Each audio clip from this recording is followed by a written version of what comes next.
Down in the depths of the shallow water float some people. The corpse float on the waterbed. The next day, police clean up the crime scene with crowds of people taking pictures and reporters asking questions. Neat God explains his business blog, being the Kirikira Baka website that gets interesting news articles that are short and easy to read. Yutagama's goal is to find the most craziest occult articles to put on his website for all his loyal fans. Yuta realizes what the audience is thinking about him already, that he's an otaku shut-in virgin who has nothing else to do, but feels he cleans up rather nicely in comparison to his group. The energetic Izumi Kohi agrees with some points that he made, but reminds him about the overcoat that covers his face, and that the fact that he's talking to himself ruins his social status. Yuta asks for more water, making Izumi call him demanding, also reminding him that his little sight could get him cursed one day, mentioning he wouldn't do anything to stop this, or shouldn't expect to be involved. Yuta defends his sight, deeming the purpose of it is to find supernatural articles to prove they're false, laughing at the people that believe in ghosts, being the name of his site as a joke. Cheerful Narasawa Roka is happily jumping around in the rain. When she walks in,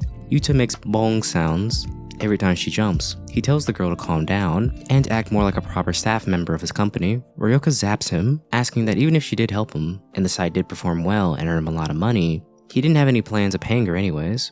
The two agree that she'll be treated to a meal, with her wanting frozen yogurt. Yuta checks the site's sales, shaking to see how low they are, but he vows that one day his occult club will become popular enough to even surpass the Arose, while the others thinking that that would be impossible. Turning the TV on to Hashigami Isayuki, who wants to prove the existence of ghosts using science. At the panel, he sits with other celebrities in their field, being a journalist, a psychic, pop star, and others. The two sides argue about how serious they should be taking parapsychology. At the university that he teaches, some of the students watch his argument, with them being interrupted by another student loudly typing, with this being Sarai Hashigami, being his son, with the boy storming out of class. He talks to himself, wondering if his father truly wants to uncover the secrets of paranormal activity. Remembering a girl in trouble one night asking for help, Ririka Nishizono asks if the demons have already got him yet. Confused by this, she laughs, walking away. At an occult magazine editor's department, 23-year-old Toka Sumikaze comes back to the office. There, Mr. Takazuki gives her an article from the Professor Hashigami, with the chief editor going to his house to personally receive it. He details that how it was odd that an older woman was there to give him the research, with the professor not doing it himself, assuming that this must be his mother. But Toko reminds him that the professor detailed how his mother has already passed away a long time ago, wondering if it was a ghost. The editor laughs at this, but wouldn't be so surprised if her theory was correct. Inside the cafe, the two students wonder what they could do to get more traction to the site. Izumi changes the channel, saying it's time for You're Lost If You Don't Know poem, with this being a popular show that features pop culture news articles and interviews with local celebrities. Yuta runs to the TV to energetically talk about how much he admires the girl on the TV named Yu, with him being so excited that she's making her first TV appearance, calling her perfect. Ryoka takes a good look at her, noticing that this girl goes to their school, shocking Yuta. In the red light district, in a damp apartment, two women sit down in a dark room. An older woman has come to curse a man to death, asking the emotionless flat effect Arya Kurnayo to do so. Arya needs something of the man's personal belonging, with this being some hair. The girl gives the woman a piece of paper to write down some basic information about the man, and the woman frantically writes down the height measurements, date of birth, blood type, and as much information as she possibly can give. The woman derangedly finishes, leaving, thanking the girl for her work, but also remarking that there's a horrible smell in her room. Rhea sips her tea peacefully until Mr. Devil, an invisible floating man, comes to visit her, with him also remarking on the smell. He takes her outside where she sees it, the bloody scalp of a woman's hair. Yuta opens the BCL radio that his father left him before passing. He's not able to look at the dial or use his ears, with this being his father's instructions, but he must use his hands to feel the proper signals. Ryoka performs her Ultra C technique, doing so at the top of the slide, questioning who he is, to the surprise of Yuta, and then she zaps him with a ray gun. He lands on her melons, with her promising to always be his minion, with this being 6 months ago, with this being the day Yuta remembers the feel of her melons, having an hilarious monologue and vivid imagination about the event. While Ryoka is dancing in the rain, she takes him to the AV room,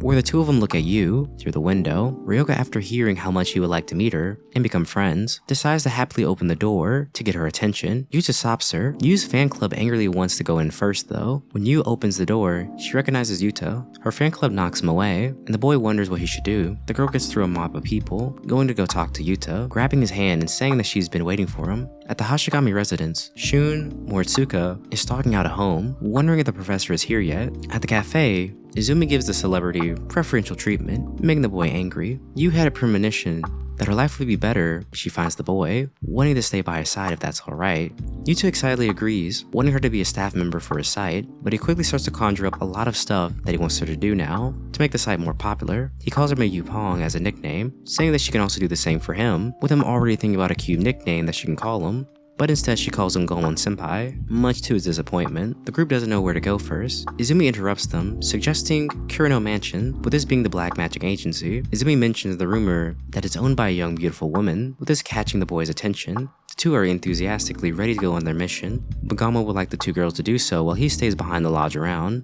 Ryoka gives him an intense stare, saying this is why he isn't growing. Yuta goes to Professor Hashigami's lab, with this being at a famous university, knowing it would be rather crazy of him to assume that he could actually get an interview with having no appointment. Inside the office while playing around, he knocks over a lamp and he sees it, a gruesome corpse. Afterwards, a number of perspectives about every main character is revealed, with it showing something darker to the audience that they haven't seen until now. In the AV room, Miyu, real name Mayu Akawa, does her online fortune telling for the audience. She predicts the future for people and takes in calls. Sarai watches her stream, and he listens into a man that calls into the show. He asks how much they're paying her to do this live stream. Miyu is stumped and also confused by this comment, and he asks her to read his fortune 10 years in advance. Her team wants her to hang up, but she presses on, and she pleasantly decides to do the show, even though the man is mocking her. Miyu is scared each time she does so. She sees a future date being in 2026. Inside of an office with a bunch of supercomputers and a card that shows scribbles of a person and their dog. The man is hysteric, barely able to keep his breath, calling her pathetic, saying this proves that she's a fraud. She swears that that's what she saw, and he laughs at her, mentioning that he has terminal cancer and that he doesn't have longer than 1 year to live. And Miyu starts to weep for her father, remembering a dark memory and a series of events. Shun gives a detailed report of a recent victim in a case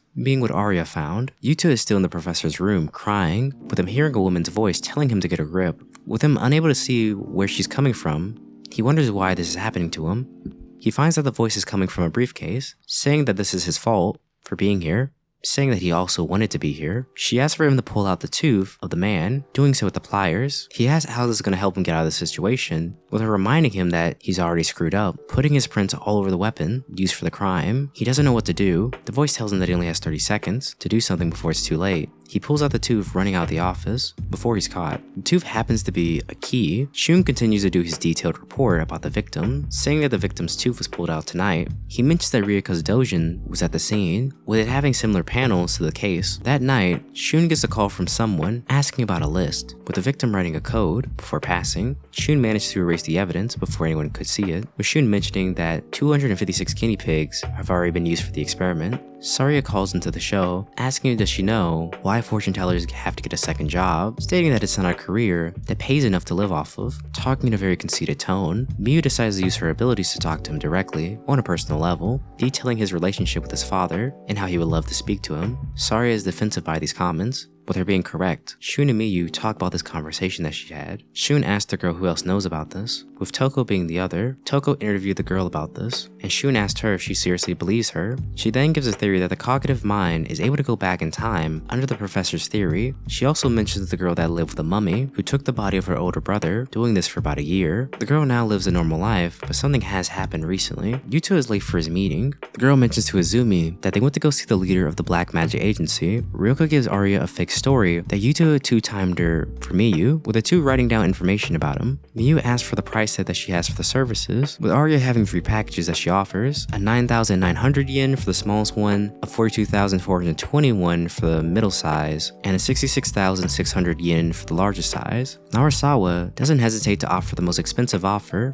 Miyu can sense that she has powers, wondering why exactly does she curse people. In the editor's office, Toko and Shun go over the girl's diary, with this presumably being Arya, years earlier. The girl has a complex for her older brother, enthusiastically enjoying the car rides they would go on. The girl was obsessed with him, with her keeping a daily diary of their days, with no mention of the passing of her brother in May. Arya is watching the local news report about the professor's body. She asks the ghost if he was the one responsible for this, reminding him that they made a pact to promise not to do it to the ones that they cursed. He breaks the light, informing her that he found the body like that before doing anything to it, threatening that she better help him or she'll be next. Miyu and Chi talk about how she's been acting strange lately, with Chi concerned about her. This makes Miyu happy. Ririko walks by them, giving a sinister grin. When Miyu arrives home, she gets a strange photo from Chi with her asking the girl what this is about. That night, while Chi is walking back home, a little boy calls out to her. The next day, Miyu looks around for Chi, but she doesn't see her. Ririka sits down at a bench to draw a rambling old man. Shun happens to be walking by, the boy making a loud commotion. He came to buy some cards from an online seller, walking over to Ririka to go ask her if she's the seller, with her replying with no. He continues to talk to her, and the two of them spark a conversation. He compliments her art, asking more about her, to learn that she's a college student who draws a popular BL Doujin manga. She assumes that he's complimenting her so he could take her out on a date. Shun slowly reveals that he's giving her a police questioning, with this being about her manga that closely resembles a crime scene. The woman explains that she gets her ideas from her dreams. She asks who he is, with Shun thinking she already knows about him, with him claiming to be the detective inside her manga. Ryoka misses Yuta, with the boy not coming to the cafe in days. Izumi gets a call, walking away, with Ryoka also getting a strange call, leaving. Shun goes to the university to go talk to Saria about his father. His father had a goal of following a man named Tesla's research to prove that his occult research was true. Saria reminds him that people were blacklisted and lost their jobs because of this, questioning, does he truly plan to stand up